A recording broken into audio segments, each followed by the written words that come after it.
New York City never truly rested. The hum of traffic, the distant wail of sirens, and the ceaseless glow of neon lights made the city feel alive at every hour.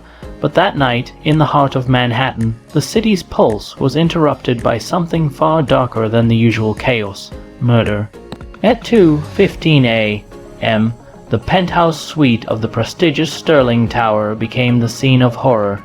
Charles Whitmore, a billionaire real estate tycoon, lay sprawled across his marble floor, his crisp white shirt soaked with crimson. A shattered glass of bourbon rested inches from his hand, as if frozen in time. Detective Michael Hayes stood over the body, his jaw clenched.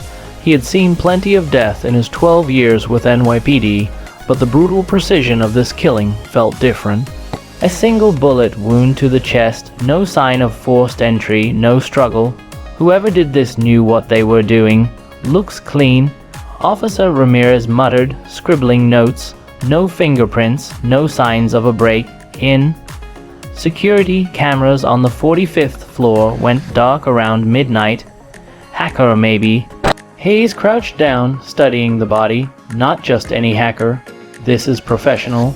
Whoever came in here wasn't worried about alarms.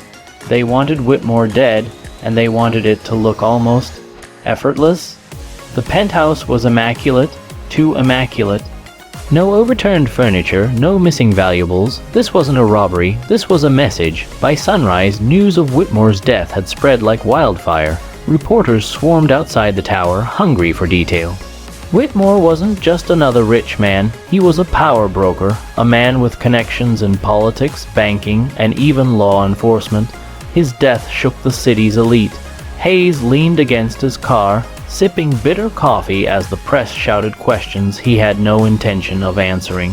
His captain, a grizzled man named Frank Doyle, approached with his usual scowl. "This case isn't just another homicide, Hayes," Doyle said quietly.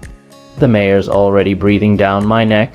We need answers fast, and for God's sake, keep your head down. You know how dirty this city gets when money's involved." Hayes gave a dry smile. When has it ever been clean? That evening, Hayes returned to the precinct, where the crime lab had already processed initial evidence.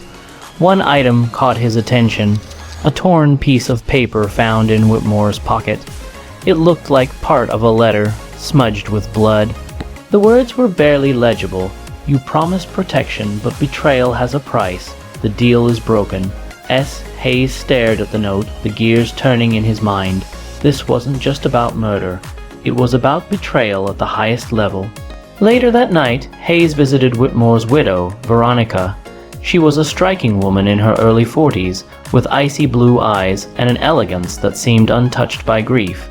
She offered him a glass of wine as if they were at a dinner party rather than a death inquiry. "I told Charles his deals would catch up with him," she said softly, almost rehearsed. "He played too many games with too many dangerous people." "Any idea who might have wanted him dead?" Hayes asked. Her lips curved in a faint smile. "Detective, you'd need a list longer than the Manhattan phone book. Business rivals, political enemies, women he betrayed. Take your pick." Hayes noted her calm demeanor. "Too calm? Most widows cried." Veronica was playing chess while her husband's body was barely cold. As he left the Whitmore mansion, Hayes couldn't shake the feeling that Veronica knew more than she let on. The next day brought another twist. A manila envelope was delivered anonymously to the precinct. Inside was a single photograph, Whitmore shaking hands with a man Hayes instantly recognized, Vincent Morty, a notorious mob boss who had eluded conviction for years. Written on the back of the photo were 4 chilling words: "Follow the money trail." Hayes felt a chill run down his spine. Whitmore's death wasn't a simple murder. It was the first domino in a chain reaction that could shake the entire city. As night fell again over New York, Hayes stood at his apartment window, staring at the skyline. Somewhere out there, hidden in the city's shadows, was the truth. A truth powerful people would kill to protect. And Hayes knew one thing for certain. This was only the beginning. Detective Michael Hayes wasn't a man easily rattled. but the photograph of Charles Whitmore with Vincent Morty sat on his desk like a live grenade. Morty had ruled New York's underworld for 2 decades, running rackets in construction, gambling, and drugs. Every time the NYPD came close, key witnesses vanished or recanted, and evidence mysteriously disappeared. If Whitmore was tangled with Morty, this case was more than homicide. It was a political nightmare. Hayes drove to Brooklyn the next morning, to a crumbling warehouse near the docks. It was rumored to be one of Morty's front operations. The smell of salt water mixed with oil and rust as Hayes entered cautiously. Inside, a few men in work boots unloaded crates, but their eyes followed him with too much intensity for mere laborers. A tall, broad-shouldered man in a leather jacket approached. His voice was low, threatening. "You're a long way from Midtown, detective. Looking for something." Hayes held up the photograph. "I'm looking for answers. Why was Whitmore shaking hands with your boss?" The man smirked. "Careful, cop. Curiosity gets people killed around here." Before Hayes could push further, another voice called out, "That's enough, Tony." From the shadows emerged Vincent Morty himself. Slick black hair, tailored suit, and eyes cold as steel. He looked more like a Wall Street banker than a mobster. "Detective Hayes," Morty said smoothly, "I've heard of you. Honest cop, tough as nails. I respect that." Hayes kept his expression flat. "Then maybe you'll respect a straight answer. What was your relationship with Charles Whitmore?" Morty smiled thinly. "Business. He wanted to build luxury condos on the waterfront. Needed help clearing out some obstacles. I don't kill businessmen, detective. I work with them. Whitmore's death. That's bad for me too." Hayes studied him. Was Morty lying, or was he genuinely caught off guard by Whitmore's murder? Either way, the mob boss wasn't giving him more. Follow the money trail, Hayes thought, recalling the note. Back at the precinct, Hayes dug into Whitmore's financials. Offshore accounts, shell corporations, suspicious wire transfers.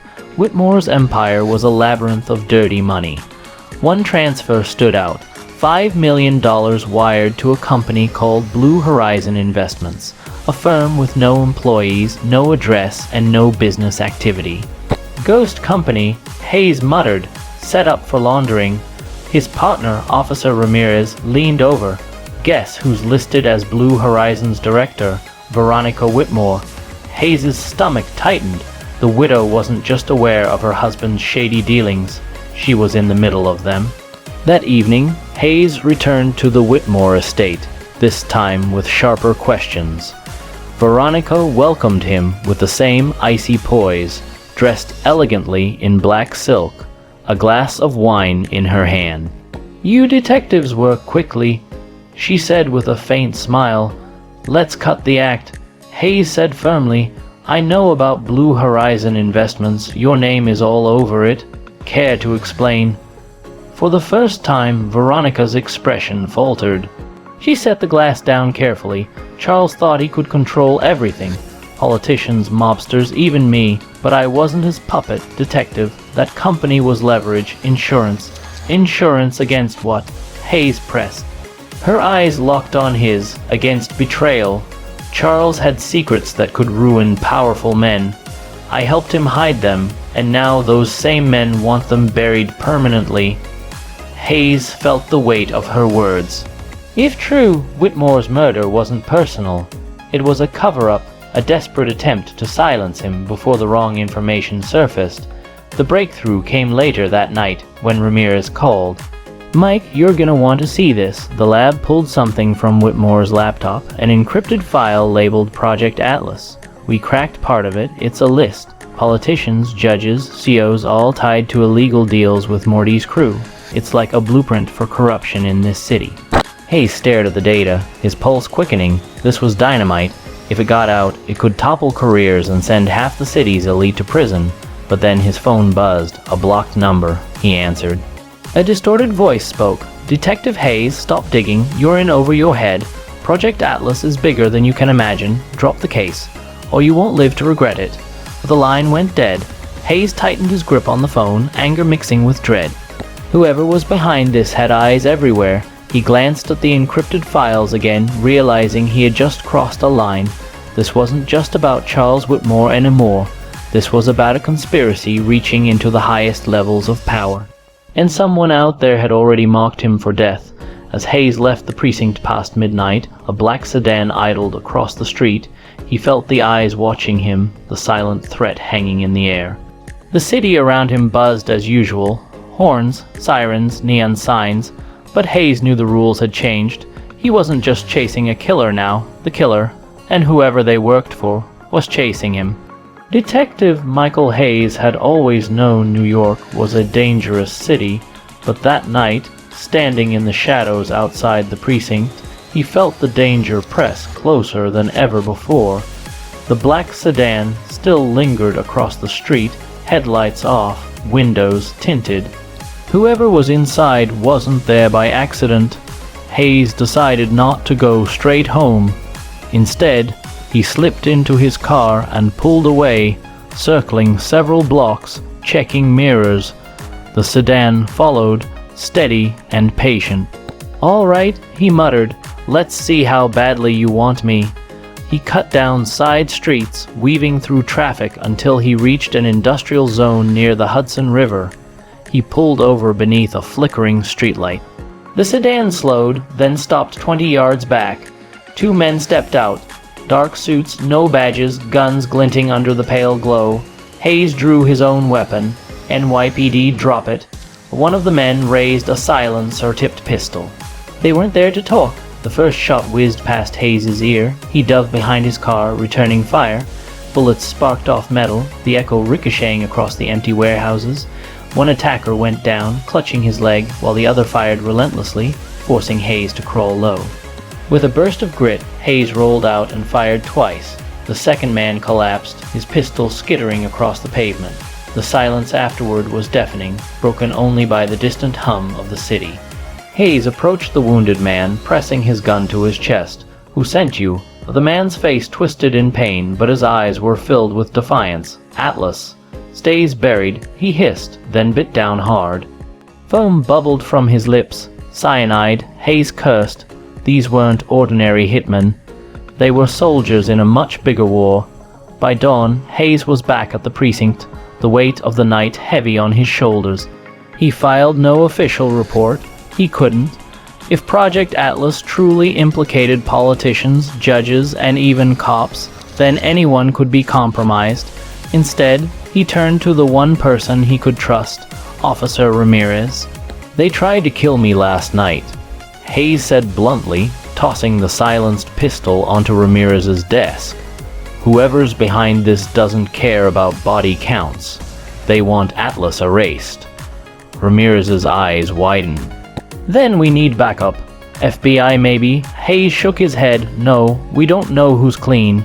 If Atlas is as big as it looks, this thing could reach federal level too. For now, it's just us." Ramirez hesitated, then nodded. "So what's the play?" Hayes tapped the encrypted files. "We find out who has the most to lose, and we hit them first." Their search led them to an unlikely source, a journalist named Claire Monroe. She had spent years exposing corruption in City Hall and had written scathing pieces about Whitmore's business empire. Hayes met her at a quiet diner in Queens. Claire was sharp-eyed, her note had never far from her hand. "You're poking a hornet's nest, detective," she warned after Hayes mentioned Project Atlas. "I've heard whispers, an operation involving politicians selling city contracts to mob-backed firms, but every lead I chased ended with threats or worse. Do you have anything concrete?" Hayes pressed. She slid him a flash drive. Names, dates, deals, not the whole puzzle, but enough to get you killed. Be careful. Once you shine a light on this, you can't put it back in the dark. That night, Hayes sat alone in his apartment, the city buzzing outside his window. He plugged in the flash drive. Documents filled the screen. Contracts, emails, bank statements, and one name leapt out, Senator Richard Callaway. Hayes' pulse spiked. Callaway wasn't just any politician. He was a rising star, rumored to be eyeing a presidential run. If Whitmore had dirt on him that explained everything, before Hayes could process it, his phone buzzed. Another blocked number. This time, a video played. It was Ramirez, bound to a chair, bloodied, beaten. A masked figure stood behind him. The distorted voice returned. "You were warned, detective. You keep digging, your partner dies. Deliver the files within 24 hours or we bury him. And you." The video cut out, leaving only static. Hayes' hands trembled, fury boiling in his chest. They had crossed a line. He wasn't just fighting to solve Whitmore's murder anymore. Now it was personal. Hayes loaded his gun, his reflection in the mirror hard and cold. He whispered to himself, "You wanted a war, you've got one." Detective Michael Hayes had always known the job could cost him his life, but now the stakes were higher. His partner, Ramirez, was being held hostage, and the people behind Project Atlas had drawn their battle lines. Hayes replayed the threatening video again and again. Ramirez tied to a chair, blood dripping from his temple, the masked figure looming over him. The voice had been cold, calculated. "Deliver the files in 24 hours, or we bury him." Hayes knew handing over the files wasn't an option. Atlas wasn't just a dirty deal. It was a map of corruption that could sink half the city's leadership. If it disappeared, Whitmore's death would mean nothing, and Ramirez would die anyway. He needed a plan. Hayes met Claire Monroe, the journalist, in a deserted parking garage just after midnight. The flash drive felt heavy in his pocket. "They've got Ramirez," Hayes said, his tone sharp. "They want Atlas in exchange for his life." Claire's face paled. "Then you can't give it to them. That list is the only weapon you have." Hayes clenched his jaw. "I'm not letting my partner die." She hesitated, then leaned closer. "Then we use Atlas as bait. Leak enough of it to make them panic, force them to move. If they want to control the narrative, they'll come out into the open. That's your chance to hit them." Hayes nodded slowly. Risky, dangerous, but it was the only shot. The next morning, headlines erupted across the city. Claire had published a teaser article. Secret documents suggest high-ranking officials linked to organized crime. No names, no details, just enough to spark chaos. The reaction was immediate. Phones rang off the hook at City Hall. Talk shows buzzed with speculation, and in the shadows, those behind Atlas scrambled. Hayes got his answer by noon. Another message, another video. Ramirez again, this time in a dim warehouse, barely conscious. The masked figure spoke with venom. "You think you're clever, detective? You've started a fire you can't control. Midnight, Pier 47. Come alone with the files, or your partner dies screaming." Hayes prepared carefully.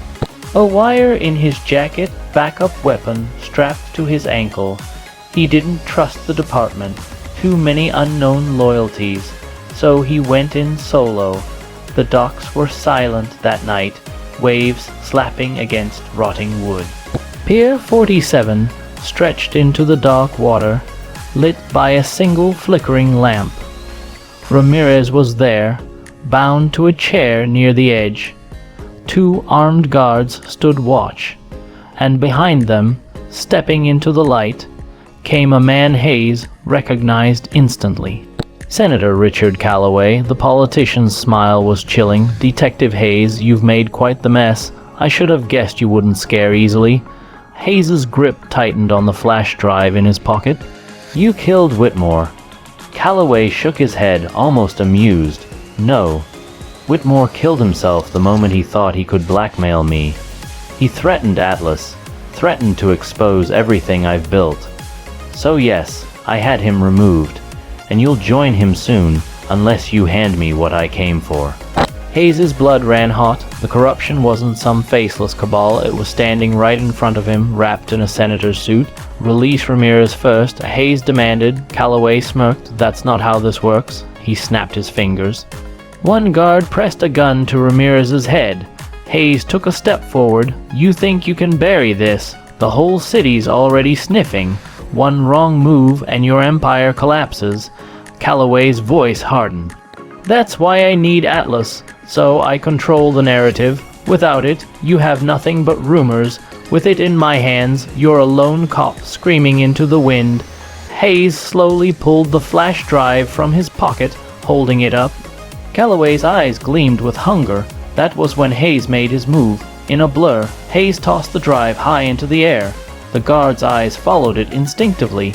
In that heartbeat of distraction, Hayes drew his ankle gun and fired. The first guard dropped instantly. Ramirez ducked as the second guard spun, but Hayes was faster. 2 shots, center mass. The flash drive clattered to the dock, untouched.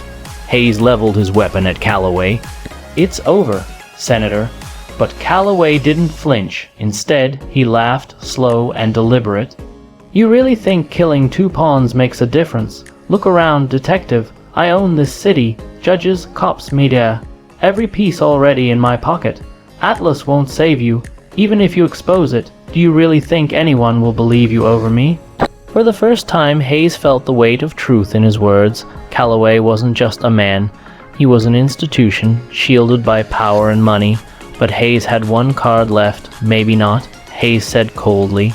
"But they'll believe him." From the shadows, Claire Monroe stepped forward, camera in hand, live, streaming every word. Calloway's smug expression cracked. Hayes's lips curled in a grim smile. "Say hello to your audience, Senator. Half the city's watching."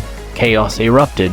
Calloway lunged for the dropped pistol, but Hayes was faster, kicking it away and slamming him to the ground.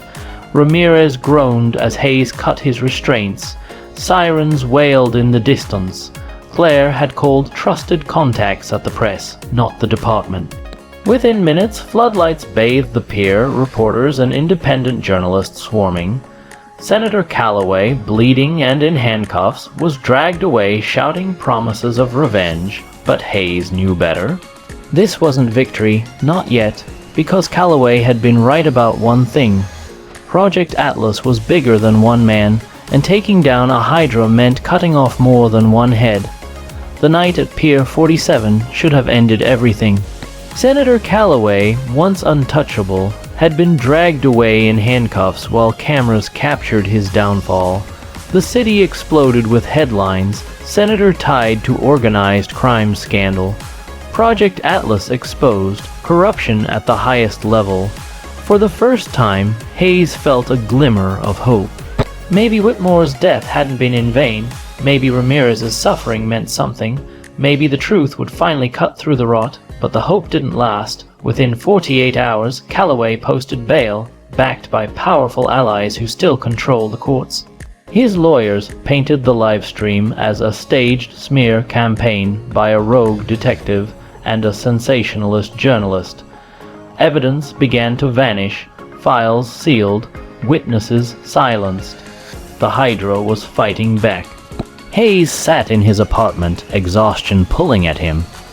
Ramirez, still recovering from his injuries, urged him to let it go. "They'll bury us if we keep pushing, Mike," Ramirez said, his voice hoarse. "You saw how fast Calloway turned it around. We're ants kicking at giants." Hayes stared out the window at the skyline. "If we stop now, Whitmore died for nothing.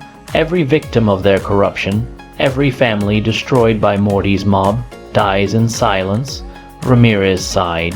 "Then we need more than a fight. We need a war." That war began with Claire Monroe. She used every connection she had, leaking parts of Project Atlas piece by piece. Not just to mainstream outlets, but to independent journalists, whistleblower forums, even foreign media. Each leak was like a spark in dry grass. Judges, CEO, even police captains were suddenly under scrutiny. The network of corruption was too vast to hide forever, but Hayes knew the enemy wouldn't go quietly. And he was right. One rainy night, Hayes returned home to find his door ajar. He entered cautiously, gun drawn. The apartment was dark, except for the faint glow of a lamp. Sitting at his kitchen table was Vincent Morty, the mob boss himself, sipping a glass of whiskey like he owned the place. "You're a hard man to kill, detective," Morty said calmly. "I respect that. That's why I came myself." Hayes didn't lower his weapon. "Calloway send you," Morty chuckled. "Calloway, please. The senator was useful, but politicians are replaceable. I'm here to offer you a choice." Hayes's eyes narrowed. "Go on." Morty leaned forward. Atlas has already caused enough damage. You've rattled cages that don't want rattling. I can make all this disappear. Your debts, your problems. Walk away and you live a long, quiet life. Keep pushing and you'll end up like Whitmore. Only difference is, no one will even find your body. Hayes's finger tightened on the trigger. You think threats scare me? Oh, Morty smiled coldly. Not threats, detective. Promises. With that, he stood, placed the empty glass on the table, and walked past Hayes without another word. When Hayes looked outside, the mobster's car was already gone, swallowed by the night. The warning didn't stop him. Instead, it hardened him. Hayes knew there was only one way forward: burn the entire operation down, even if it meant burning himself with it. He met Claire and Ramirez in a small safe house. We're going public, not just leak. It's everything. Atlas, the financial records, the names. We drop it all at once, everywhere. Claire hesitated. If we do that, they'll come after us. Hard, you'll lose your badge. You'll never work in this city again. Hayes looked her in the eye. Badges don't matter if Justice dies wearing them. The plan went into motion. At dawn, Claire hit publish. Thousands of files exploded across the internet. Bank transfers, secret meetings, wiretaps, incriminating photos. Project Atlas was no longer a rumor. It was undeniable. The backlash was immediate. Protests erupted outside City Hall. FBI task forces were forced to intervene. Politicians scrambled, distancing themselves from Calloway and Morty.